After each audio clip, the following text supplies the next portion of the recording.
কম কথা বলা মানুষের চরিত্র কেমন হয়? নাম্বার 1, তারা অনেক ধৈর্যশীল হন। তারা অন্যের কথা মন দিয়ে শোনেন এবং ভেবে চিন্তে উত্তর দেন। নাম্বার 2, কম কথা বলা মানুষগুলো সৎ হবার সম্ভাবনা বেশি থাকে। এরা খুব একটা অন্যকে বিরক্ত করেন না বা কষ্ট দেন না। নাম্বার 3, কম কথা বলা মানুষেরা একা থাকতে পছন্দ করে। তারা একা থাকে যেন তারা নিজেদের উন্নত করতে পারে। নাম্বার 4, কম কথা বলা মানুষ অধিক বুদ্ধিমান হন। এরা কাজের কথা অল্প কথায় অন্যকে বুঝিয়ে দেন।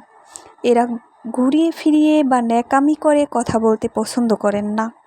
নাম্বার 5, কম কথা বলা মানুষ খুব একটা নিরাশ হন না। তারা যে কোনো কাজকে মাঝপথে ছেড়ে চলে যান না, ধৈর্যের সাথে সেটি সম্পন্ন করার চেষ্টা করেন। Thanks for watching. Please subscribe to my YouTube channel Mariam Jannat.